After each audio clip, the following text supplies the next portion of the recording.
আমি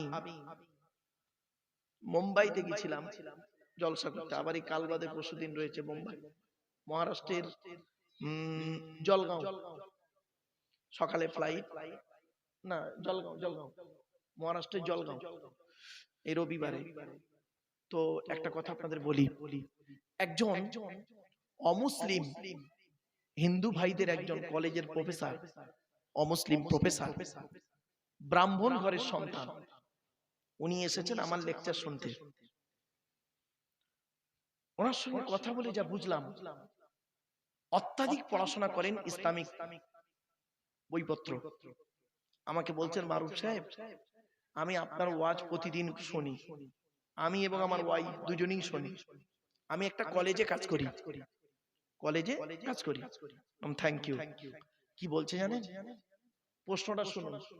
আমাকে বলছেন, আচ্ছা কোরআন পড়ে দেখলাম মদ খাওয়া হারাম, সুদ খাওয়া হারাম, শূকরের মাংস ভক্ষণ করা হারাম। আমি বললাম হ্যাঁ। বলছে, ভাই ওটা কাদের জন্য হারাম? ও তো মোমেনদের জন্য আল্লাহ হারাম বলেছেন, যারা কোরআনকে বিশ্বাস করে, নবীকে বিশ্বাস করে, তাদের জন্য হারাম। আমি তো কোরআনকে বিশ্বাস করি না, নবীকে বিশ্বাস করি না, তাহলে আমি যদি মদ খাই, শূকরের মাংস ভক্ষণ করি, ব্যভিচার করি, তাহলে কিয়ামতের মাঠে সৃষ্টিকর্তা আল্লাহ কেন আমাকে শাস্তি দেবেন? আমাকে তো হারাম খাওয়ার, হালাল খাওয়ার কথা তো কোরআনই বলেনি। প্রশ্নটা বুঝতে পেরেছেন? দত্তপাড়ার মানুষ, হিন্দু মুসলিম, প্রশ্নটা বুঝতে পেরেছেন কি বলুন? আগে প্রশ্ন বুঝুন, তারপর উত্তর দিচ্ছি। আমি যদি ব্যভিচার করি, কোরআনে দেখলাম ব্যভিচার করো না, হারাম, নোংরা কাজ, ব্যভিচার করলেই শাস্তি। এটা মানবে কারা? যারা কোরআনকে বিশ্বাস করে তারা। তা আমি তো কোরআনকে বিশ্বাস করি না, তাহলে আমি যদি হারাম খাবার খাই, আমি যদি মদ পান করি, আমি যদি কোনো ব্যভিচার করি, আমি যদি শূকরের মাংস ভক্ষণ করি, তাহলে সৃষ্টিকর্তা কেন আমাকে শাস্তি দেবেন? আমার কথা তো কোরআনে বলা হয়নি, আমাকে বলা হয়নি তো যে তুমি হালাল খাও। আমি পুরো চুপ হয়ে গেছি। আপনাদের মাথায় উত্তর আসছে কি? তা আমি ওনাকে বললাম, স্যার আপনি কোরআন পড়েছেন? বলছে, 5খানা তাফসীর আমার কাছে আছে। কটা কটা কটা জোরে বলুন। আপনার ঘরে কটা আছে মুসলমানের বাচ্চা? একটাও তো নেই, কোরআন শরীফে নেই ওনার তাফসীর। 5খানা তাফসীরের নাম বললেন। 5খানা তাফসীর আমার কাছে আছে, প্লাস কোরআন আছে, অর্থ আছে, আমি কোরআন পড়তেও পারি। উনি কিছু আয়াত পড়লেন, সূরা বাকারার শেষ কয়েকটা আয়াত পড়লেন শুদ্ধভাবে, বুঝলাম যে উনি পড়েন। আমি বলছি, আপনি গোটা কোরআন পড়েছেন তো? আচ্ছা হ্যাঁ। আমি বললাম, স্যার কোন এক জায়গায় একটু মিস্টেক হয়ে গেছে আপনার। বলছে, কি বলছেন? চলুন আগে আমরা জেনে নিই কোরআনে হালাল খাবে কারা কারা, দেখে নিই। আপনারাও শুনে নিন, হিন্দু মুসলিম সকলে শুনুন, দত্তপাড়ার মানুষ। কোরআনে 3 শ্রেণীর লোককে আল্লাহ হালাল খেতে বলেছেন। সুবহানাল্লাহ বলা গেল না? মানে আপনাদের মাথায় ঢোকানো আছে তো, মৌলবীরা চিৎকার করলে তারপর সুবহানাল্লাহ বললাম, ভালো কথাই সুবহানাল্লাহ নেই আপনাদের। 3 শ্রেণীর লোককে আল্লাহ হালাল খেতে বলেছেন, 3 শ্রেণীর লোক। পট করে উনি করলেন কি, পকেট থেকে কাগজ বের করলেন, কলম বের করলেন, নোট করছেন। বলুন 3 শ্রেণীর লোক কে কে? বললাম, স্যার আপনি এই 3 শ্রেণীর মধ্যে আছেন কিনা একটু দেখুন, আমি আপনাকে রেফারেন্স সহ বলছি। 1 নাম্বার, আপনারাও শুনে নিন, হিন্দু মুসলিম মা বোন যারা আছেন, মায়ের মেয়েরা আছেন, মা বোনেরা ভালো করে শুনুন, মায়েরা বোনেরা, আপনাদের সম্পর্কে আজ কিছু আলোচনা করব, মেয়েদের সম্পর্কে কিছু আলোচনা আছে। কারণ বর্তমানে মেয়েদের চাল চলন, কথাবার্তা, ওঠা বসা এতটাই জঘন্য জায়গায় দাঁড়িয়ে গেছে, স্বামীরা অতিষ্ঠ হয়ে পড়েছে। বধূ নির্যাতন আইন ভারতবর্ষে আছে বলে অন্যায় ভাবে কত নারী, শ্বশুর বেচারা ভালো মানুষ, তাকেও জেল খাটাচ্ছে, ঠিক না বেটি? ওরা স্বামী স্ত্রী ঝগড়া করেছে, শ্বশুরের নামে জেল কেস, শাশুড়ির নামে কেস, বেচারা কিছুই জানে না, সাদা মাটা মানুষ। এইরকম নারী আছে। যেদিন ভারতবর্ষে পুরুষ নির্যাতনের আইন আসবে সেদিন দেখবেন কত নারী জেলখানায় ঢুকবে। বাস্তব কথাই বললাম। চলুন, কোরআনে 3 শ্রেণীর লোককে আল্লাহ হালাল খেতে বলেছেন, শুনে নিন এবার কে কে। 1 নাম্বার, নবী রাসূলদেরকে আল্লাহ হালাল খেতে বলেছেন। কাদের কাদের কাদের? তখন পট করে উনি বলছেন, ভাই নবী রাসূলরা তো হালাল খাবেন, এটা আবার আল্লাহ কোরআনে বলতে গেলেন কেন? আমি বললাম, ভাই এইখানে একটু বোঝার ব্যাপার আছে, শুনে নিন। কোরআনে বলা হয়েছে 8 নম্বর পারা 10 নম্বর পৃষ্ঠা 9 নম্বর লাইন, সূরার নাম সূরা আরাফ, ফালানাসআলান্নাল্লাযীনা উরসিলা ইলাইহিম ওয়া লানাসআলান্নাল মুরসালিন। প্রত্যেক নবী রাসূলকে আমি কিয়ামতের মাঠে জিজ্ঞাসা করব, আপনাকে নবী করে পৃথিবীতে পাঠিয়েছিলাম, আপনি আপনার দায়িত্ব পালন করেছিলেন? আপনাকে রাসূল করে পৃথিবীতে পাঠিয়েছিলাম, আপনি আপনার দায়িত্ব পৃথিবীতে পালন করেছিলেন? নবী রাসূলদেরকে যদি এরকম প্রশ্নের সম্মুখীন হতে হয়, আমি আপনি কোন ব্যক্তি? রতি মহারতি আমাদের প্রশ্ন করা হবে না? শুনে নিন, এখানে যারা দাঁড়িয়ে বসে আছেন, দূর দূরান্তে আমরা মাইকের আওয়াজ শুনতে পাচ্ছেন। কোরআনে আল্লাহ পাক বলেছেন, আয়াহসাবুল ইনসানু আইয়ুতরাকা সুদা, সূরা কিয়ামা। আয়াহসাবুল ইনসানু আইয়ুতরাকা সুদা, মানুষ কি মনে করেছে আমি এমনি এমনি আল্লাহকে ছেড়ে দেবো কিয়ামতের মাঠে? এত সহজে নয়। কড়ায় গন্ডায় হিসাব নেব, হিসাব নিয়ে যদি আমি মনে করি ওকে জান্নাতে দেবো, নইলে জাহান্নামে ফেলে দেবো। কি ভাবছেন আপনি? কিসের হিসাব নেবে? নবী বলেছেন, নবী ব্যাখ্যা করে বলে দিচ্ছেন, যুবক, এই যুবক যুবতীরা শুনে নাও, যুবক যৌবনের হিসাব দাও, ধনী অর্থের হিসাব দাও, অর্থটা কোথায় ব্যয় করেছো। জ্ঞানী, জ্ঞানী মানে শুধু মৌলবীদের ধরবেন না, জেনারেল শিক্ষিতদেরও ধরা হবে। জ্ঞানী, জ্ঞানের হিসাব দাও, তোমার জ্ঞান দ্বারা মানুষের ক্ষতি হয়েছে না মানুষের লাভ হয়েছে, হিসাব দাও।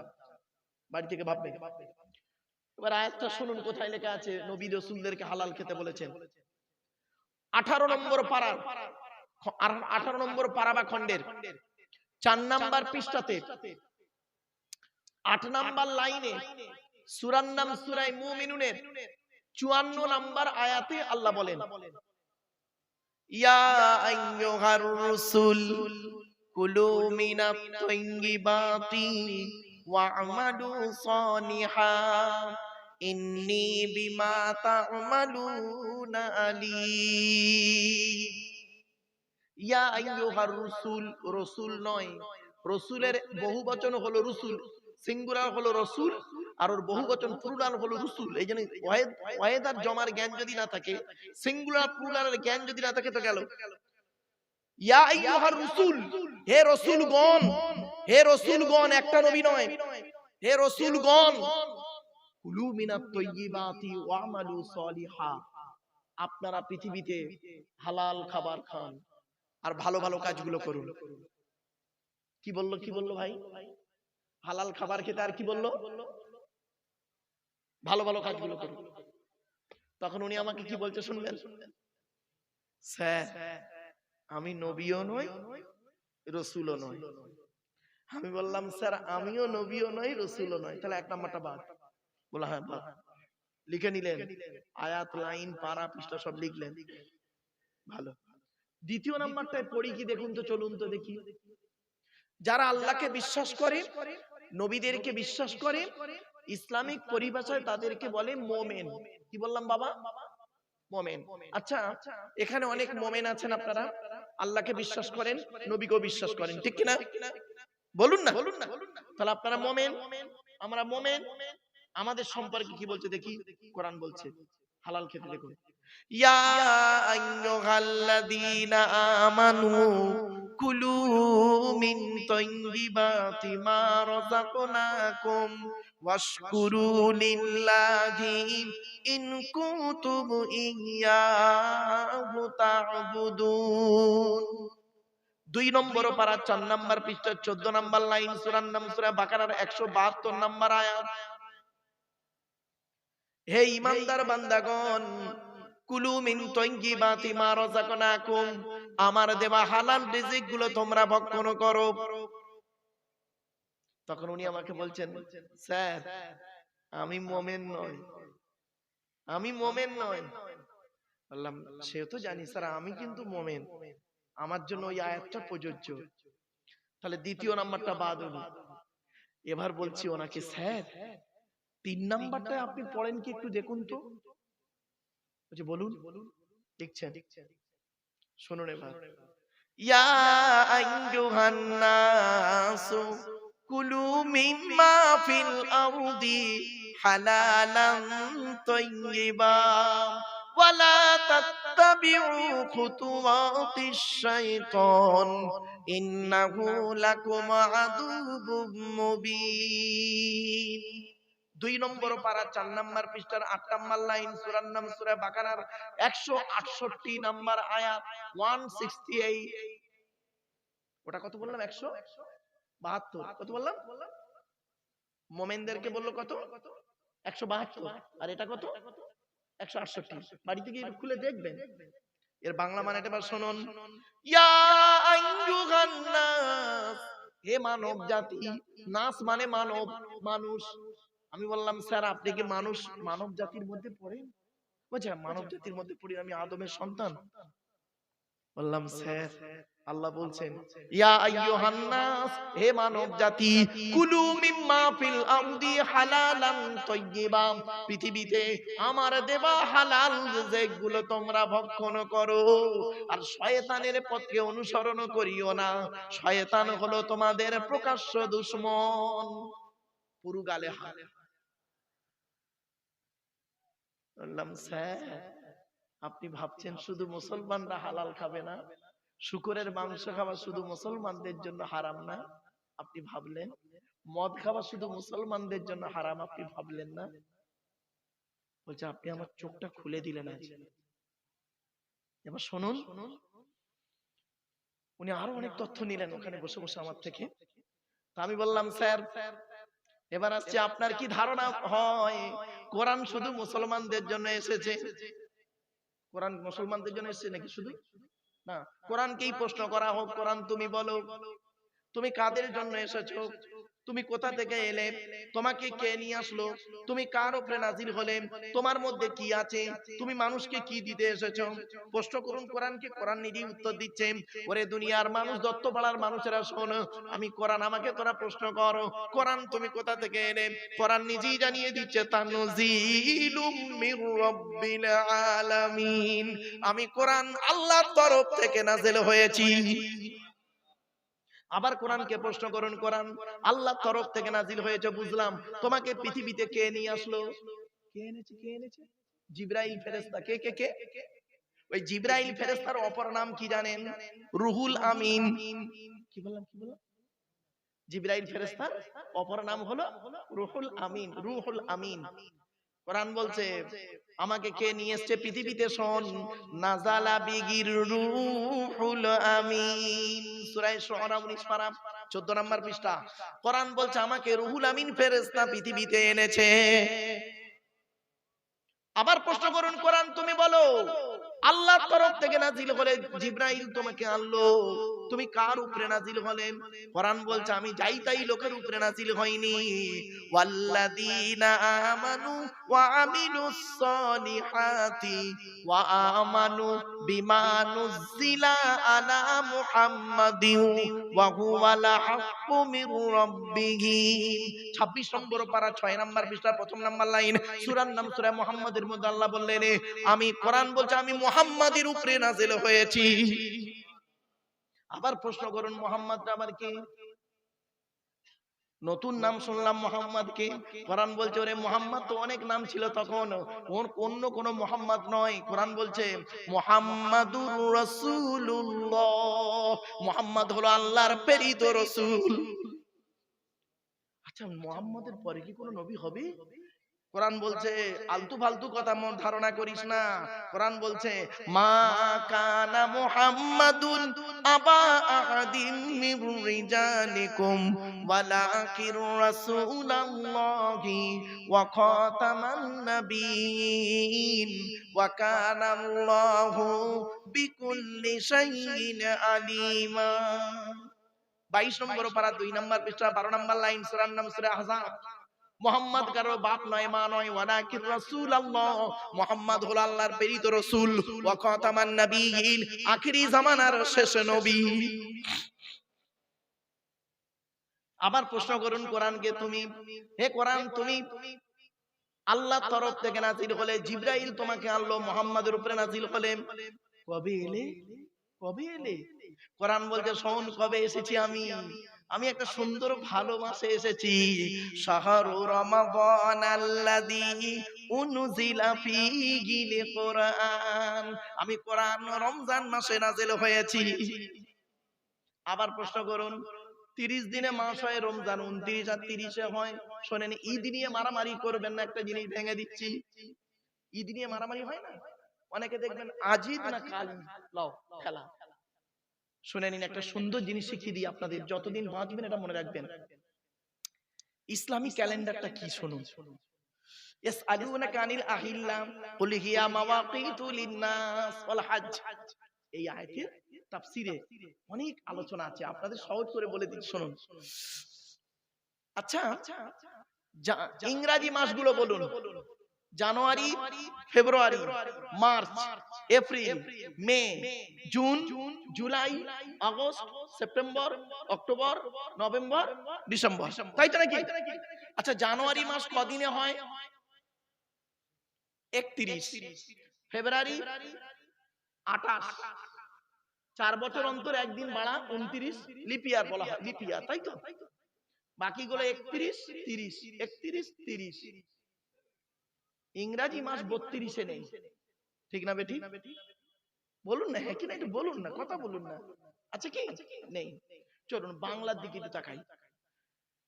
বৈশাখ, জ্যৈষ্ঠ, আষাঢ়, শ্রাবণ, ভাদ্র, আশ্বিন, কার্তিক, অগ্রহায়ণ, পৌষ, মাঘ, ফাল্গুন, চৈত্র।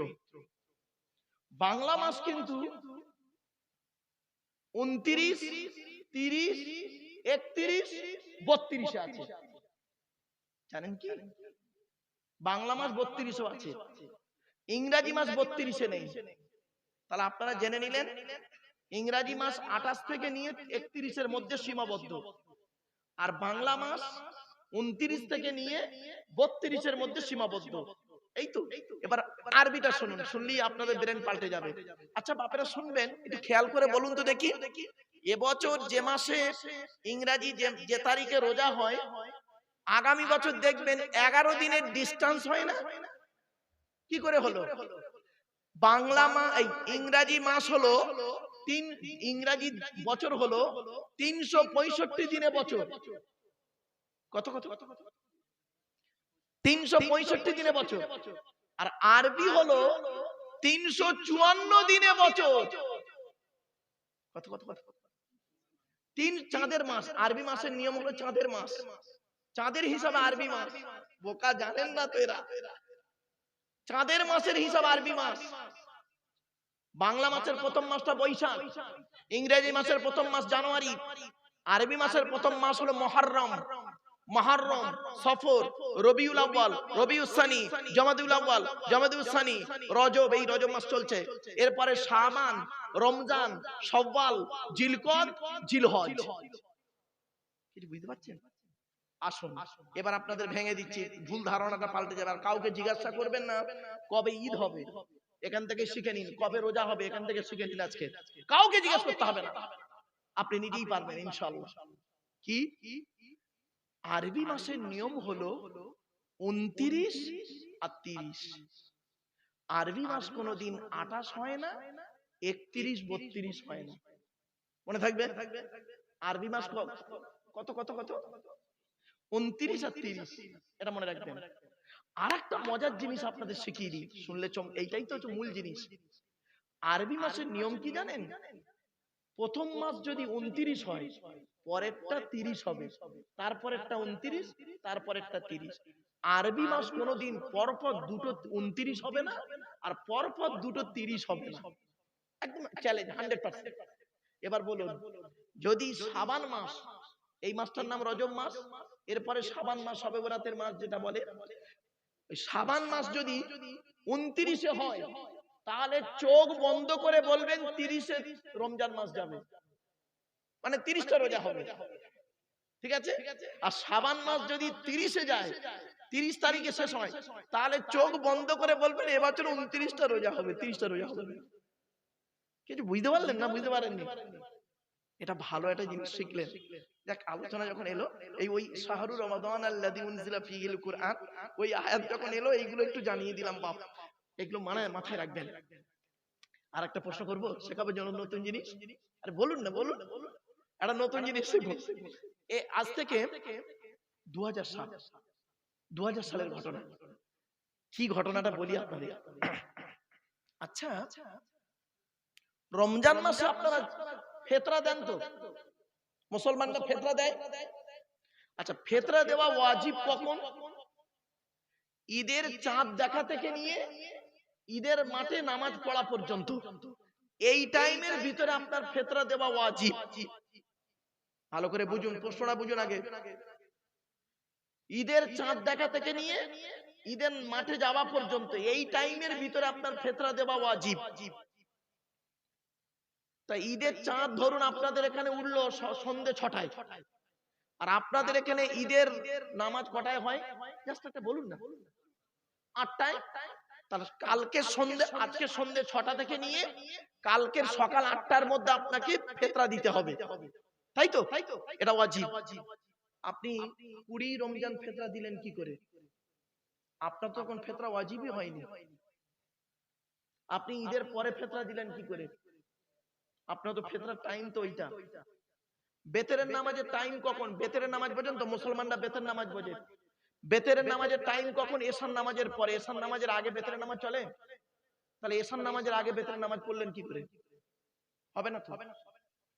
তাহলে আপনি ফিতরা ওয়াজিব হয়েছে কখন? ঈদের চাঁদ দেখা থেকে নিয়ে আর ঈদের মাঠে যাওয়া পর্যন্ত, এই টাইমের ভিতরে ফিতরা ওয়াজিব। আপনি এই 20 রমজান ফিতরা দিলেন কি করে? ব্যাস, এই প্রশ্নটা এখন হয়েছে কি, আমি টাইটেলের ছেলেদের, মানে মাস্টার ডিগ্রি টাইটেল এমএম তখন ছিল, এমএম, তো এমএম এর ছেলেদের পড়াতে পড়াতে আমি এই মশলাটা আলোচনা, মানে একটা কোরআনের আলোচনা করতে করতে আর হাদিসের একটা আলোচনা করতে করতে, আর এই আলোচনা ফট করে এসছে, আর এই বলে ফেলেছি। বললাম বল দেখি তোরা। ওরা তো অবাক। আপনারা প্রশ্ন বুঝতে পেরেছেন? তাহলে কি করে দিলেন? বেতেরের নামাজ তো হয়তো এশার নামাজের পরে, তা আপনার তো এখন ওয়াজিব হয়নি। 20 রমজান তো আপনার ফিতরা ওয়াজিব হয়নি। আপনি 20 রমজান একটা গরিবকে ফিতরা দিলেন কি করে? আবার করলেন ঈদের 4 দিন পরে একজনকে ফিতরা দিলেন কি করে? তাহলে কাজা করে ফেললেন। হ্যাঁ, সেই তো। এখন এই ওয়াজটা আমি করেছিলাম পশ্চিম বাংলার বাইরে কোন এক রাজ্যে, নাম বলছি না। এখন সেইখানের একজন মুসলমান মাস্টার, স্কুলের টিচার, উনি আমার বক্তব্যটা শুনছিলেন। শুনে ওনার মাথায় লেগেছে। উনি এখন করেছে কি বললে, মারাত্মক প্রশ্ন। এখন উত্তরটা বাবা আমি স্টেজে আর দিইনি, ভুলে গেছি, আলোচনা করতে করতে ভুলে গেছি, নেমে এসেছি। ওনার মাথায় প্রশ্নটা রয়ে গেছে। এখন রমজান মাস পড়েছে, উনি এখন করেছে কি, ফোন করে পশ্চিম বাংলার বহু বক্তাকে ফোন করে জিজ্ঞাসা করছে এই মশলাটা কি হবে। এখন তো ওয়াজিবই হয়নি ফিতরা, আমি কি করে ফিতরা দেব? প্রত্যেক বক্তা বলেছে হ্যাঁ জায়েজ আছে। আরে জায়েজটা কেন আছে বলতে হবে তো, কারণ বলতে হবে তো নাকি?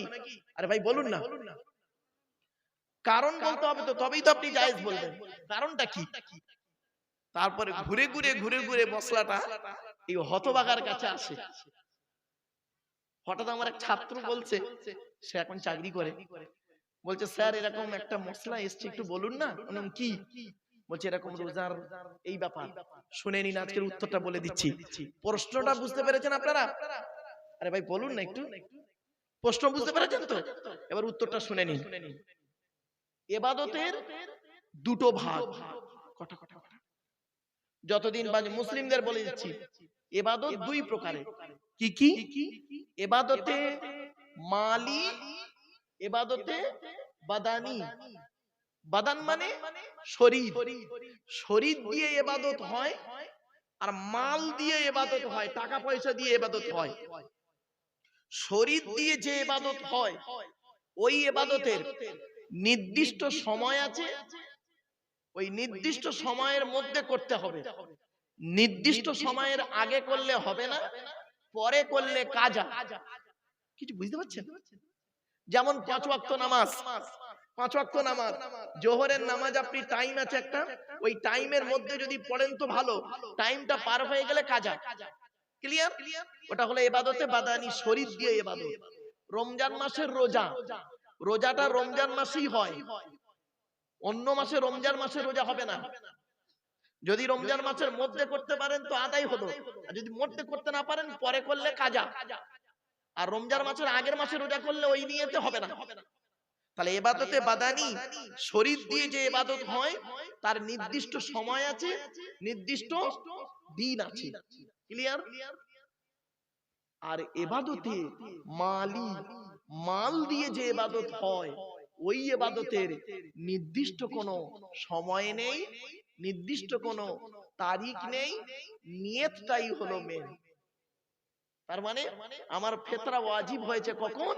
সেই সন্ধ্যে 6টা থেকে নিয়ে সকাল 8টার মধ্যে ফিতরা ওয়াজিব। আমি নিয়ত করেছি যদি বেঁচে থাকি ফিতরাটা আমি আদায় করব, ওই জন্য 20 রমজানে ফিতরা দিয়ে দিলাম। ওর নির্দিষ্ট কোনো সময় নেই। যাকাত, ফিতরা এইগুলো। তাহলে ইবাদতের দুটো ভাগ, ইবাদতে মালি, ইবাদতে বাদানি। এমন একটা ইবাদতের নাম বলতে পারেন আপনারা যার মধ্যে ইবাদতে মালি আছে আবার ইবাদতে বাদানি আছে। শরীর দিয়ে ইবাদত হবে আবার মাল দিয়েও করতে হবে। সেই ইবাদতটার নাম কি জানেন? হজ। কি বললাম? হজ। হজ, হজটা হলো ইবাদতে বাদানি, শরীর দিতে হবে। হজে যে কি হয়, যারা হাজী সাহেব আছে ওরা বোঝে, ওমরা টোমরা যারা করেছে না ওরা বুঝতে পারছে। শরীর দিয়ে ইবাদত, আবার ওই নির্দিষ্ট সময় আছে, জিলহজ মাসের 10 তারিখেই হজ, ওই সময়ের মধ্যে করতে হবে, আবার টাকাও লাগবে।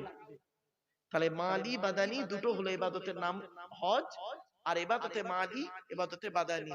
উত্তরটা পেলেন আপনারা? আমার বাপেরা, এসব আলোচনা না খুব ডিপলি আলোচনা, আলেমুল আমাদের কাছে খুব ভালো লাগবে, কিন্তু আম মানুষ যারা বুঝতে পারে না তাদের কাছে মনে হবে যেন গল্প করছে বেকার বেকার। চলুন এবার প্রশ্ন করুন কোরআনকে। কোরআন তুমি বলো, তুমি পৃথিবীতে নাজিল হলে কবে? কোরআন বলছে রমজান মাসে নাজিল হয়েছি। আবার প্রশ্ন করুন কোরআন তুমি বলো, রমজান মাসে নাজিল হয়েছে, কোন তারিখে নাজিল হয়েছে বলো? কোরআন নিজেই বলছে ইন্না আনজালনাহু ফি লাইলাতিল কদর, আমি লাইলাতুল কদরের রাতে কোরআন নাজিল হয়েছি। এজন্য আপনাদেরকে অনুরোধ করে বলে যাচ্ছি, লাইলাতুল কদরের রাতটা ইবাদতের রাত। এখন লাইলাতুল কদরটা কবে?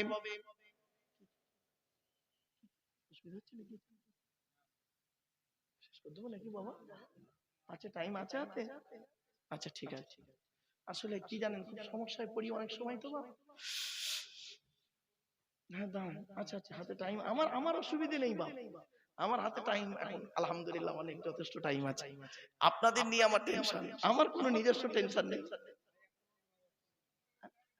জি আমার বাপেরা আসেন, একটু একটু করে বোঝার চেষ্টা করুন, আমি চেষ্টা করবো। I shall try my. চলেন এবারে আসছি, কোরআনকে প্রশ্ন করাও। কোরআন তুমি বলো, তুমি কাদের জন্য এসেছো? কোরআন বলছে হুদাল লিন্নাস ওয়া বাইয়িনাতিম মিনাল হুদা ওয়াল ফুরকান। আমি কোরআন মানুষের হেদায়েতের জন্য এসেছি। আমি ওই স্যারকে বলছি, স্যার কোরআন এসেছে মানুষের হেদায়েতের জন্য, মানুষকে সঠিক পথে চালনা করানোর জন্য কোরআন। আপনি কি মানব জাতির মধ্যে নয়? অবশ্যই। তাহলে আপনারা এই কোরআন থেকে শিক্ষা নিতে হবে। আর মুহাম্মদ সাল্লাল্লাহু আলাইহি ওয়াসাল্লাম কি শুধু মুসলমানদের নবী? না, ভুল ভুল ধারণা। কোরআনে আল্লাহ নিজেই বলছে, শুনে নিন, উনি নোট করছেন, শুনে নিন। মুহাম্মদ সাল্লাল্লাহু আলাইহি ওয়াসাল্লাম কাদের নবী? 9 নম্বর পারার 9 নম্বর পারা 9 নম্বর পৃষ্ঠার 11 নম্বর লাইন, সূরার নাম সূরা আরাফের মধ্যে আল্লাহ পাক বলে দিলেন, কুল, নবী তুমি বলো, ইয়া আইয়ুহান নাস, হে মানব জাতি। এখানে হিন্দু মুসলমান কোনো পার্থক্য নেই।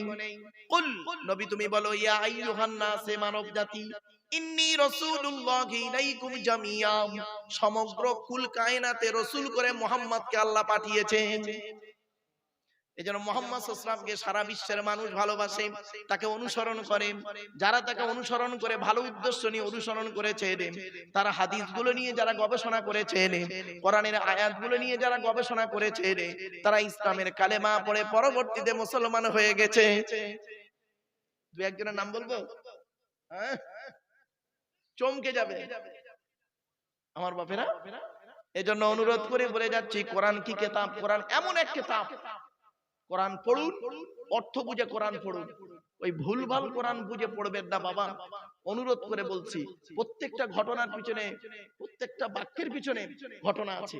এই ঘটনাকে কেন্দ্র করে এই বাক্যটি নাযিল হয়েছে, অবতীর্ণ হয়েছে, হঠাৎ করে আসেনি কোরআন, এটা মাথায় রাখবেন। কতদিন ধরে কোরআন অবতীর্ণ হয়েছে? 22 বছর 9 মাস 14 দিন। কত কত কত 22 বছর 9 মাস 14 দিন, কম বেশি 23 বছর ধরে এই কোরআন অবতীর্ণ হয়েছে। একদিনে হয়নি বাপ। আপনি কি ভাবছেন? কোরআন নিয়ে সারা বিশ্ব গবেষণা করছে। America, London, France, Britain, Japan, Jordan, সব জায়গায় গবেষণা চলছে। কোরআনের বহু আয়াত তিনি, কোরআনের 1000-এরও বেশি আয়াত হলো বিজ্ঞান ভিত্তিক। 1000-এরও বেশি আয়াত হলো বিজ্ঞান ভিত্তিক। ভৌত বিজ্ঞান নেবেন, এই কোরআনে আছে। জীবন বিজ্ঞান, এই কোরআনে আছে। ভূগোল নেবেন, এই কোরআনে আছে। পরমাণু বোমা নেবেন, এই কোরআনে আছে। 1500 বছর আগে পরমাণু বোমার কথা বলা হয়েছে 22 নম্বর পারার সূরা সাবার মধ্যে। আল্লাহ বললেন, ইজা মুযিকতুম কুল্লা মুমাজ্জাক। আপনি প্লেন, এখন প্লেন চড়ছেন, 1500 বছর আগে কোরআনে আল্লাহ পাক বলে দিয়েছেন। 14 নম্বর পারা 14 নম্বর পৃষ্ঠা 14 নম্বর লাইন, সূরার নাম সূরা নাহলের মধ্যে আল্লাহ পাক বলেন, আলাম ইয়ারাউ ইলা তায়রি মুসাখখারাতিন ফি জাওবিস সামা। কোথায় আছেন আপনি? শুধু তাই নয়, ডক্টর মরিস বুখাইরি উনি করলেন কি, কোরআনের ভুল বের করতে গেলেন। কি ভুল? বলল কোরআনে ভুল আছে কি, ফেরাউনের লাশ নাকি কিয়ামত পর্যন্ত থাকবে। নাম শুনেছেন তো ফেরাউন? ফেরাউনের লাশ কিয়ামত পর্যন্ত থাকবে। ডক্টর মরিস বুখাইরি উনি করলেন কি, গবেষণা শুরু করলেন কোরআনের ওই আয়াতকে নিয়ে। 11 পারায় সূরা ইউনূসের আয়াতকে নিয়ে গবেষণা করলেন। কখন?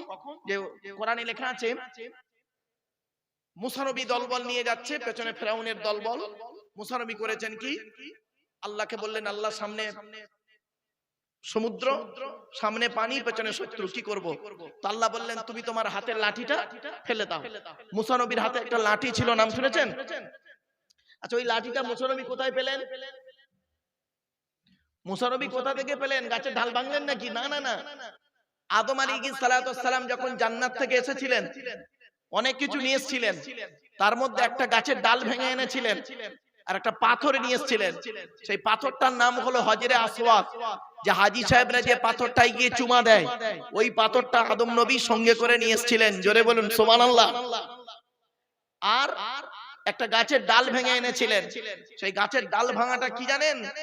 আদম নবীর পরে আদম নবীর সন্তান শীষ নবীর কাছে গেল ওই ডালটা, তারপরে গেল একের ইদ্রিস নবীর কাছে, তারপরে আস্তে আস্তে এলো কার কাছে? লাস্টে এলো মুসা নবীর কাছে। মুসা নবীর কাছে ওই লাঠিটা এলো।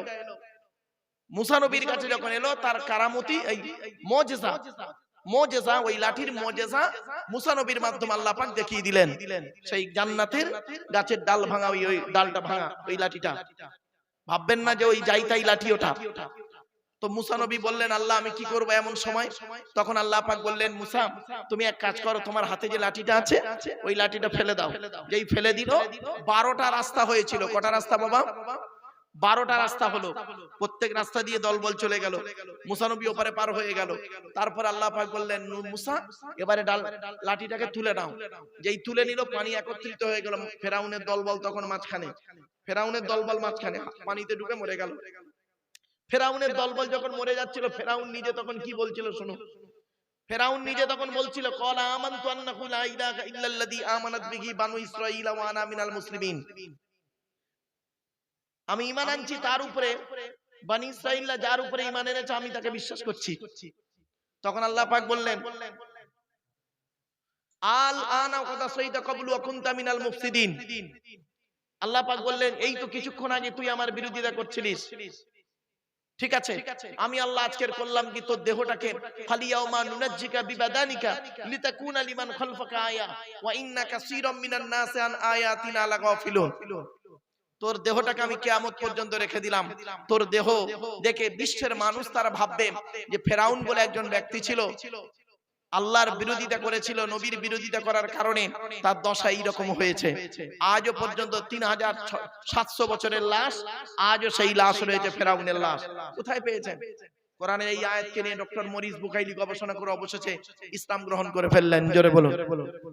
যারা কোরআনকে নিয়ে গবেষণা করতে গেছে তারাই কোরআনের ভালোবাসায় পড়েছে। বাস্তবটাই বললাম। কোরআন পড়ুন, সঠিকভাবে পড়ুন আর গবেষণা করুন, করলেই পাবেন। কোরআন হচ্ছে পৃথিবীর সবকিছু এই কিতাবটির ভিতরে রয়েছে। 6666টা আয়াত বা বাক্যের ভিতরে সুন্দর করে টু দি পয়েন্টের উপরে ইঙ্গিত দেওয়া আছে, সূত্র হিসাবে আল্লাহ পাক দিয়ে দিয়েছেন। চলুন একবার একটু দরুদ শরীফ, আল্লাহুম্মা সাল্লি আলা মাওলানা মুহাম্মদ ওয়া আলা আলি সাইয়্যিদিনা মাওলানা মুহাম্মদ। আমার বাপেরা, আমি বুঝতে পারছি এই আলোচনা শুনতে গেলে না একটু ধৈর্যের পরিচয় লাগবে। যাই হোক, আপনাদেরকে আমি বক্তব্য শেষের দিকে নিয়ে যাব, আর বেশি নয়, তবে শেষের দিকে বক্তব্যগুলো একটু গুরুত্ব দিয়ে শুনুন। বুঝতে না পারলে আমাকে বলুন। কিয়ামতের মাঠে আল্লাহ পাক আমাদেরকে দুই দিকের প্রশ্ন করবে। কদিকে? বাবা, এ বাবা, তুই বাদামটা খেয়ে নে, খেয়ে নে, ভালো হবে। আসলে কি জানেন, এইভাবে জলসা দেবেন না। জলসার একটা গুরুত্ব আছে। কষ্ট করে আসি তো, রাগ করবেন না। আমি এটাকে ক্লাস বলে মনে করি, এটাকে একটা ক্লাস বলে মনে করি। এমএ সেকেন্ড ইয়ার স্টুডেন্টদের যখন পড়াই তখন 1 ঘন্টা, 1.5 ঘন্টা, 2 ঘন্টা চলে যায়। এটাকে একটা ক্লাস বলে মনে করি। 2.5-3 ঘন্টার একটা ক্লাস হবে। এই ক্লাসের মধ্যে অনেক কিছু শেখা, বোঝা, জানা হবে। এজন্য আমি অনুরোধ করব আপনাদেরকে, প্লিজ অ্যাটেনশন নিয়ে কথাগুলো একটু শুনুন, আপনার লস হবে না, এতটুকু বলতে পারি আপনাকে। প্লিজ একটু শুনুন, বেশি সময় দিতে হবে না, কয়েক মিনিট একটু সময় দিন, গুরুত্ব দিয়ে শুনুন, আমি অনুরোধ করছি আপনাদেরকে। চলুন, কিয়ামতের মাঠে সৃষ্টিকর্তা আমাকে আপনাকে দুই দিকের প্রশ্ন করবে। দুই দিকের প্রশ্ন। 1 নাম্বার প্রশ্ন হবে হুকুকুল্লাহ, আল্লাহর হক সম্পর্কে। 2 নাম্বার প্রশ্ন হবে হুকুকুল ইবাদ, বান্দার হক সম্পর্কে। চলুন প্রথমে আমরা আলোচনা করি আল্লাহর হকটা কি। এই আলোচনা মাথায় রাখুন। এর মাঝখানে একটা ছোট্ট একটা টপিক বের করে আনি অ্যাটেনশন হওয়ার জন্য। এই মাসটার নাম ছিল রজব মাস, তাই তো? আল্লাহ নবী মেরাজে গিয়েছিলেন, তাই তো? আরে ভাই বলুন না, কথা বলবেন না। জান্নাত জাহান্নাম দেখলেন, তাই তো? তো জান্নাতে কি দেখলেন, জাহান্নামায় কি দেখলেন, সংক্ষেপে একটু দয়া করে একটু শুনে যান। নবীজি জান্নাতের ভিতরে হাঁটছিলেন, স্বর্গের ভিতরে হাঁটছিলেন। হাঁটতে হাঁটতে হঠাৎ একজনের জুতোর আওয়াজ নবীর কানে এলো। জুতোর আওয়াজ জান্নাতের ভিতরে। নবীজি মনে মনে ভাবলেন, স্বর্গের ভিতরে, জান্নাতের ভিতরে জুতোর আওয়াজ কার রে? নবীজি বলছেন, আমি ঘুরে তাকিয়ে দেখি, সামিতু খসখসাতান আমামি ফিল জান্নাতি ফাইজান বেলালুন, বেলালেরই জুতোর আওয়াজ। আল্লাহ নবী পরে বেলালকে জিজ্ঞাসা করলেন, বেলাল, পৃথিবীতে কি এমন কাজ করেছো তোমার জুতোর আওয়াজ আমি জান্নাতে শুনতে পেলাম? বেলাল ঝরঝর করে কাঁদছে। বেলাল কি বলছে জানেন? সংক্ষেপে বলে দিচ্ছে, শুনে নিন, মা বোনেরাও শুনুন। বেলাল বলছে, হে নবী, পৃথিবীতে তেমন কোনো কিছু করতে পারিনি আমি, তবে 2টো কাজ করি। কি? 1 নাম্বার, জীবনে কোনোদিন বেশিক্ষণ নাপাক অবস্থায় থাকি না। ভাষা বুঝতে পারলেন? নাপাক অবস্থায় আমি বেশিক্ষণ থাকি না। বলছে কি করো? বলছে হে নবী, দেহ থেকে যখন নাপাক হয়ে যায় তখন অজু গোসল তায়াম্মুম যেটার প্রয়োজন সেটা করে আমি সঙ্গে সঙ্গে নাপাক থেকে পাক হয়ে যাই। কেন? কারণটা কি? বলছে আমি ওই নাপাক অবস্থায় যদি মারা যাই, নাপাক দেহ নিয়ে, অপবিত্র দেহ নিয়ে সৃষ্টিকর্তার সামনে কিভাবে দাঁড়াবো? আর আপনি কি করেছেন? স্বামী স্ত্রী রাত 12টার সময় নাপাক হয়েছেন, পরের দিন বেলা 2টোর সময় গোসল করছেন বাজার ঘুরে এসে, এই নাপাক দেহ নিয়ে বাজার করলেন, সবকিছু করে এসে আপনি কাজ করছেন, গোসল করছেন। আবার কি? গোসলের 3টে ফরজ, গড়গড়া সহ কুল্লি করা, নাকের নরম গোস্ত পর্যন্ত পানি পৌঁছানো, সারা শরীরটা ভালো করে ধৌত করা, 3টি আদায় করলেন না। আপনি পাক হয়ে গেলেন। আগে নাপাক থেকে পাক হন, 1 নাম্বার। 2 নাম্বার, নবী বেলাল বলছেন হে নবী, আমি নাপাক থেকে পাক হয়ে মসজিদে নববীতে ঢুকে 2 রাকাত তাহিয়াতুল ওযুর নামাজ আদায় করি। এই নাপাক শব্দটা যখন এলো শুনে নিন। আল্লাহর নবী একদিন রাস্তা দিয়ে যাচ্ছে কিছু সঙ্গীকে নিয়ে, 2 কবরের মাঝখানে নবী দাঁড়িয়ে গেলেন। বুখারীর হাদিস। 2 কবরের মাঝখানে দাঁড়িয়ে গেলেন নবীজি। নবীজি বলেন এই দাঁড়াও দাঁড়াও দাঁড়াও দাঁড়াও দাঁড়াও, সব দাঁড়াও দাঁড়াও। এই 2 কবরবাসীর জন্য আমার একটু দোয়া চাইবো আল্লাহর কাছে। কবরবাসীদের উদ্দেশ্যে জলসা না? হ্যাঁ, কবরে ঢুকবেন তো?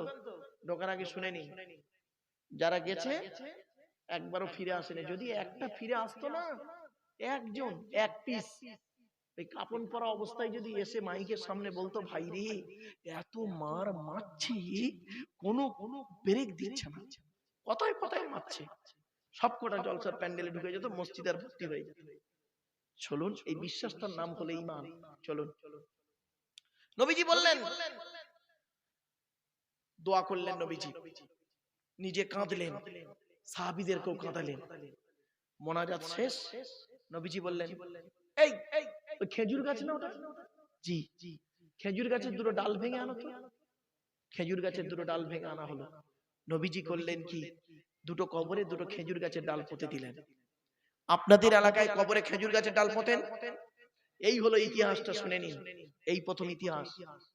এখন সাহাবীরা সঙ্গে যারা ছিলেন তারা বললেন হে নবী, আপনি দয়া করে একটু খুলে বলুন, হঠাৎ 2 কবরের মাঝখানে দাঁড়ালেন, কাঁদলেন, কাঁদালেন, আবার 2টো খেজুর গাছের ডাল পুঁতে দিলেন কেন? নবীজি বললেন শোনো, এই 2 লোকের কবরে কঠিন শাস্তি হচ্ছে, আল্লাহ আমাকে দেখাচ্ছেন, আমি দেখতে পাচ্ছি। তখন একজন ব্যক্তি বললেন হে নবী, পৃথিবীতে এই 2 ব্যক্তি কি এমন কাজ করত যাদের জন্য কবরে শাস্তি পাচ্ছে? 1 নাম্বার, নবীজি বললেন শোনো, প্রথম লোকটা করত কি, পেশাব ফিরে পানি নিত না, নাপাক অবস্থায় জীবন যাপন করত। এই মুসলিম যুবক ছেলে, বাড়ি থেকে ভেবো। 2 নাম্বার লোকটা করত কি, নামিমা, পরনিন্দা, পরচর্চা, কথা লাগালাগি, চুগলখড়ি করত। এর কথা না ওকে লাগাতো, ওর কথা না ওকে লাগাতো, ওরা মারামারি করতো, মাঝখান দিয়ে বসে মজা লুটতো। এই ধরনের মানুষ 2 নাম্বার লোকটা ছিল। বাড়িতে গিয়ে ভাববেন।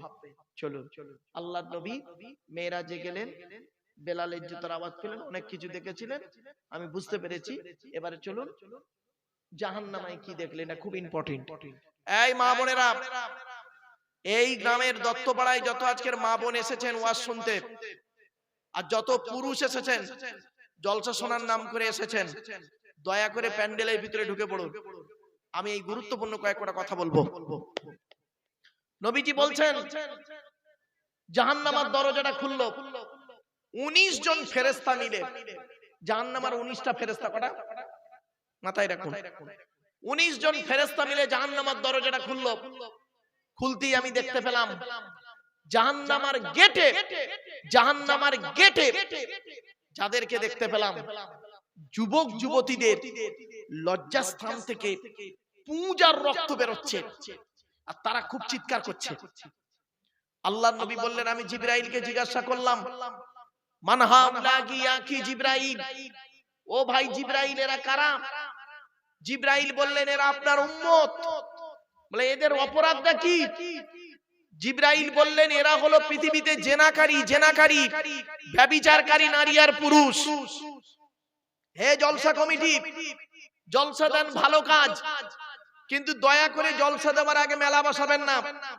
আর 2 নাম্বার কথা বলে যাচ্ছি, অনুরোধ করছি আপনাদেরকে, জলসা কমিটি স্ট্রং হয়ে একটাই কথা বলবেন, যত মেয়ে ছেলে এসেছে প্রত্যেক মেয়েকে বলবেন দয়া করে আপনি আপনার প্যান্ডেলে যান, নইলে বাড়ি চলে যান। পুরুষদেরকে বলবেন দয়া করে আপনি প্যান্ডেলে যান, নইলে বাড়ি চলে যান। কেন?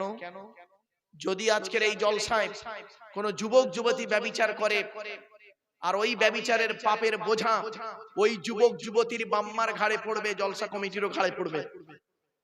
কি ভাবছেন? জলসা খুব সেনসিটিভ জিনিস।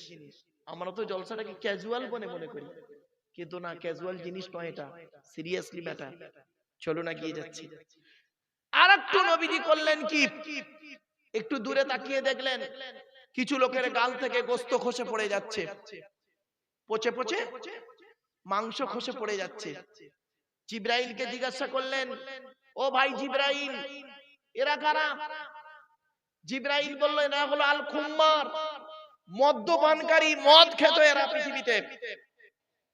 এই কোরআনে আছে 4 জায়গায় মদ খাওয়া হারাম। হযরত মুহাম্মদ সাল্লাল্লাহু আলাইহি সাল্লামের জামানায় কোন মানুষ যদি মদ খেয়ে মাতলামি করত 40 গা বেত মারা হতো। হযরত আবু বকর সিদ্দিক রাদিয়াল্লাহু তাআলা আনহুর জামানায় মদ খেয়ে যদি কেউ মাতলামি করত 40 গা বেত মারা হতো। কিন্তু হযরত উমারের যুগ যখন এলো, কোন ব্যক্তি যদি মদ খেয়ে মাতলামি করত 80 থেকে 100 গা বেত মারা হতো তাকে। আপনি কি ভাবছেন? এরই নাম কোরআন, অ্যাকর্ডিং টু ইসলামিক ল, আল্লাহর বিধান। শুধু তাই নয়, ব্যভিচার করা তো দূরের কথা, ব্যভিচারের ধারে বাড়ে তোমরা যেও না, কোরআন বলছে। ব্যভিচার করলে কি শাস্তি? মা বোনেরা শুনে নিন, রাসূলুল্লাহ বলেছেন, কোরআনের দলিল, আয-যানিয়াতু ওয়াজ-যানি ফাজলিদু কুল্লা ওয়াহিদিম মিনহুমা মিয়াতা জালদা। ব্যভিচারকারী নারী হোক আর পুরুষ হোক, নো কনসিডার, নো কনসেশন, কোনো দয়া মায়া চলবে না, 100 গা বেত মারা হবে। যুবক যুবতী যদি ব্যভিচার করে, এই ছেলে জেনা না করে বিয়ে করো। বিয়ে করলে আল্লাহ খুশি হয়, শয়তান নারাজ হয়। আর জেনা করলে, ব্যভিচার করলে শয়তান খুশি হয়, আল্লাহ নারাজ হয়। তুমিই সিদ্ধান্ত নাও কোনটা করবে। ব্যভিচারকারী নারী হোক আর পুরুষ হোক, তাকে 100 গা বেত মারা হবে অবিবাহিত হলে। আর বিবাহিত হলে 2 ছেলের মা 4 ছেলের বাপের সঙ্গে জেনা করছে, পরকিয়া, তার শাস্তি কি শুনবেন? তার শাস্তি হলো কোমর পর্যন্ত পুঁতে দিয়ে দুধ থেকে পাথর মারতে মারতে মেরে ভালো। কোথায় আছেন আপনি? আপনি ভাবলেন কি ব্যভিচার করে বসে আছেন, আপনি বুড়ো বয়সে হজ করে এসেছেন বলে কি সব মাফ হয়ে গেল না? কে বললো? পাপের ডায়েরিতে আপনার নামটা লেখা আছে, এটা মনে রাখবেন। চলুন এগিয়ে যাচ্ছি। মুহাম্মদ সাল্লাল্লাহু আলাইহি সাল্লাম বললেন, আর একটু দূরে আমি তাকালাম, আর একটু দূরে তাকিয়ে দেখছি আর একটা আশ্চর্য ঘটনা দেখলাম। কি? ফেরেশতারা করেছে কি, কিছু মানুষের জিভগুলো টেনে ধরে আগুনের কাঁচি দিয়ে কাটছে। তারা খুব চিৎকার করছে। আমি জিবরাইলকে জিজ্ঞাসা করলাম, মান হাউলাকি ইয়া কি জিবরাইল, ও ভাই জিবরাইল এরা কারা? জিবরাইল বললেন এরা হলো আপনার উম্মত। নবী মুহাম্মদ সাল্লাল্লাহু আলাইহি ওয়াসাল্লাম বললেন, আমার উম্মত? কি এমন অপরাধ করেছিল পৃথিবীতে যাদের জিভগুলো টেনে ধরে আগুনের কাঁচি দিয়ে কাটে? জিবরাইল বলেছিলেন, হে নবী, আপনি কি জানেন আপনার উম্মতের ভিতরে কোন শ্রেণীর উম্মতেরা? বলছে না। নবী জিবরাইল বললেন, এরা হলো আপনার উম্মতের ভিতরে কিছু কিছু কিছু আলেম আর বক্তা। কিছু আলেম আর বক্তা। আল্লাহর নবী বললেন, আমি তো পৃথিবীতে বলে এসেছিলাম, আল উলামাউ ওয়ারাসাতুল আম্বিয়া, আলেমরা হলো নবীদের ওয়ারিস, উত্তরাধিকারী। তো এদের অবস্থা এমন কেন? এদের অপরাধটা কি? জিবরাইল বললেন, এদের অপরাধ হলো মারাত্মক। এরা লোককে বড় বড় ভালো ভালো কথা বলতো। এরা স্টেজে গিয়ে লোককে বলতো, তোমরা নামাজ পড়ো, রোজা রাখো, হজ করো, যাকাত দাও, পিতামাতার সেবা যত্ন করো, ভাই ভাই মিলেমিশে চলো, স্ত্রীর হক আদায় করো, ছেলে মেয়ের দায়িত্ব পালন করো। আর ও নিজেই 5 ওয়াক্ত নামাজ পড়তো না, ও নিজে রোজা রাখতো না, ও নিজেই ব্যভিচার করতো। শুধু তাই নয়, ও লোককে বলতো বাম্মার ভাত দাও, ওর নিজের বাম্মাকে ভাত দিত না। ও লোককে বলতো স্ত্রীর হক আদায় করো, ও নিজের ওর স্ত্রীর হক আদায় করতো না। এই জন্য কিয়ামতের মাঠে ওদেরকে জাহান্নামায় ফেলে জিভগুলো টেনে ধরে আগুনের কাঁচি দিয়ে কাটা হচ্ছে। ইয়া আইয়ুহাল্লাযীনা আমানু লিমা তাকুলুনা মা লা তাফআলুন কাবুরা মাকতান ইনদাল্লাহ আও তাকুলু মা লা তাফআলুন। 28 নম্বর পারা 10 নম্বর পৃষ্ঠা 12 নম্বর লাইন, সূরার নাম সূরা সফের 2-3 নম্বর আয়াতে আল্লাহ বলছেন, হে ঈমানদার বান্দাগণ, ওগুলি কেন তোরা লোককে বলিস যেগুলি তোরা নিজেরা করিস না? কাবুরা মাকতান ইনদাল্লাহ, আল্লাহর কাছে অপছন্দনীয় জিনিস ওই সমস্ত।